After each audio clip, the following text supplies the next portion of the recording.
At 7. The COVID-19 pandemic has again brought to the fore the need for the Nigerian economy to be diversified.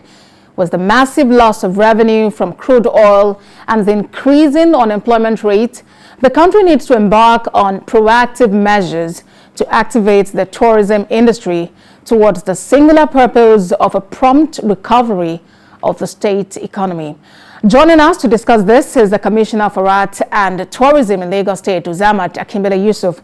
Thank you for joining us on TVC News at 7. Thank you for having me. Good evening. All right, I must begin by congratulating the Governor and your ministry for the great feat, clinching that award, Best Tourism Governor Award in February. Interesting. But then, how exactly does this impact Lagos State's tourism drive? Meet COVID-19? Yeah. Nobody expects it when it comes, but when it comes, we need to live with it till it leaves. Just, we didn't think overnight. We all experienced the coronavirus in 2019, and 2020 was a very bad year for everyone, especially the tourism sector. Everywhere was shut down for months and no activity in that sector. Millions of dollars were just gone under the drain within that period of time. But to the glory of God, we are living it and we are doing better now. We've been able to see what tourism can do despite the COVID-19. And we've been able to at least assist the players in that industry to ensure that no loss of job as much as will have affected that sector as the government. And interestingly, in the midst of that, the state was able to still clinch that award as Best Tourism Governor. We never expected it because we know some people will have done as much as we've done, but they were able to, in some area, have that, like our slogan, the Greater Lagos. We've been able to show the Goshen, Nigeria, that yes, we're always prepared, even at the midst of challenges. And when other governors were nominated, but when my governor got the award, I was so surprised and I was very, very happy to be the head of that ministry that were able to present Mr. Governor, despite the situation we find ourselves, the award from Belerica. Indeed, that's quite interesting. So that has tell us that we need to do more. Because when you are being recognized like that, what the signal they are sending to you is that they are so much ahead of you that you need to focus on. Indeed, and that is what we are doing as state now. And that exactly is where we are even headed now, because this is the second wave of the pandemic.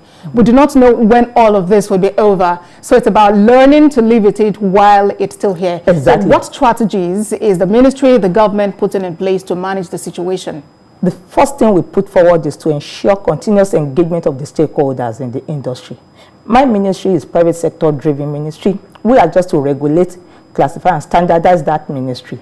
Most of the things is being done by the private sector, and that is why we're trying to have the first ever Lagos Tourism Summit that we're proposing to brainstorm, to put men together, and including all other agencies of government that participate in tourism and tourism related function, like the LRS, the local government, the rest, we'll be having like 26 agencies of government at that summit, and we're going to have it in hybrid.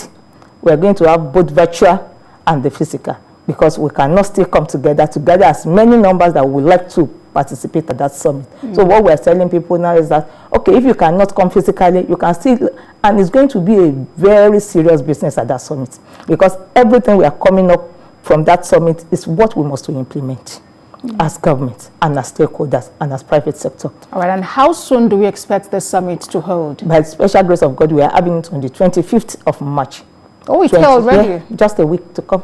All right. Yeah. So, and another thing we've been able to put down as government is ₦1 billion that Mr. Governor has approved to the sector, so that at least to reduce to assist them to bring back their business to life. And that 1 billion is still very much there for people that still like the first tranche will be disbursed at that summit by the special grace of God. All right. So what is the modality for accessing the fund? There's little or no bureaucracy around the fund, because we really want the public to access it. Just for you to register online. If you find it very difficult to register online, you can come and pick up your form in my ministry, Block 10. Wow. Allows Secretariat, yes. All right, that's interesting, because as many people as have been affected really need to access this to help their businesses to grow. So In the midst of all of this, what is your charge to people who are already in the tourism industry and others who are seeking to find a breakthrough in that industry? First and foremost is that people in this industry should make sure they register with the Ministry of Tourism. It's very, very important. We have thousands of people in this industry that are yet to register with the ministry, and it's illegal for you to be operating under our sector without being duly registered. So I want to encourage the citizens. Their fear is, oh, maybe if I register, I'll be overtaxed. No, we are not going to overtax anybody in Lagos State. I can give you that assurance. We are only asking you to come and register so that we can standardize the industry. And without that standardization, you cannot even make as much as you need to make. So if we leave it open for everybody without being monitored and regulate, then the business for all is business to nobody. That is our own stake in the ministry. So you come around, let us register you. When you register, we know you are there, and we'll be able to have the data. Like if anybody asks now, how many hotels do we have in Lagos State? I should be able at the clinch of my system say, oh, we have 10,000 hotels in Lagos State. And if any of our visitors come into that hotel, we have peace of mind. Then it will improve our business and our even face international community. All right, indeed. It's a great way to end the conversation. Commissioner for Art and Tourism in Lagos State, Uzamat Akinbile, thank you very much for joining us on TVC News at 7. Thank you for having me. I appreciate it.